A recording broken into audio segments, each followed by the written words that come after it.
मार्च महीने में बैंक कर्मचारी 2 दिन की हड़ताल पर जाने वाले हैं। ऐसे में बैंकिंग सेवाओं पर भी असर पड़ सकता है। तो अगर आप बैंक से जुड़ा कोई काम मार्च में करने की सोच रहे हैं या बैंक जाने की सोच रहे हैं तो आप एक बार इस खबर को जरूर जान लीजिए। Union forum of bank union यानी कि UFBU ने 24 और 25 मार्च को देशव्यापी हड़ताल का ऐलान किया है। इंडियन बैंक्स एसोसिएशन से बातचीत बेनतीजा रहने के बाद ये फैसला लिया गया है। आपको बता दें कि UFBU 9 बैंक कर्मचारी यूनियंस का एक ग्रुप है। इसमें all India bank employees association, all India bank officers confederation, national confederation of bank employees और all India bank officers association जैसी प्रमुख यूनियंस शामिल हैं। ये सभी यूनियंस मिलकर 24 और 25 मार्च को 2 दिन की हड़ताल पर जाने वाली हैं। हड़ताल का जो मेन रीजन है वो है IBA यानी कि इंडियन बैंक्स एसोसिएशन के साथ बातचीत का सफल न होना। तो ये कर्मचारी मांग क्या कर रहे हैं?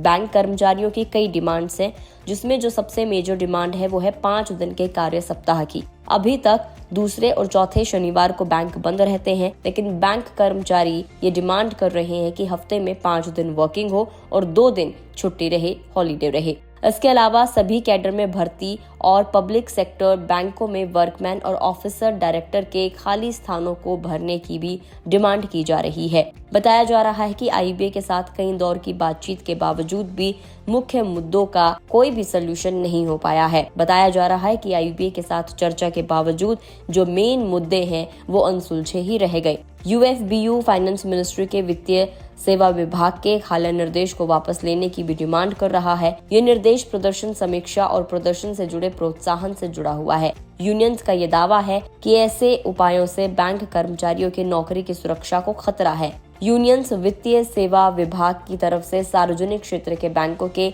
माइक्रो मैनेजमेंट का भी विरोध कर रही है। उनका आरोप है कि डिपार्टमेंट का हस्तक्षेप इंटरफेरेंस बैंक बोर्ड्स की ऑटोनॉमी को कमजोर कर रहा है। तो ऐसे में बैंकिंग सेवाओं पर क्या असर पड़ेगा?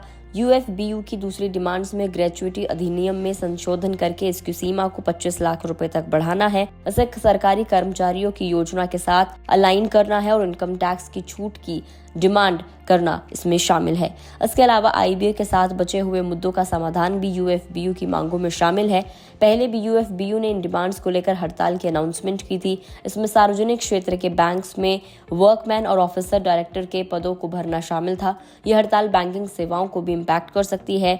कस्टमर्स को लेन देन में परेशानी का सामना करना पड़ सकता है। अब ऐसे में देखना ये होगा कि IBA और UFBU के बीच क्या बातचीत होती है और क्या ये हड़ताल टल पाती है या नहीं।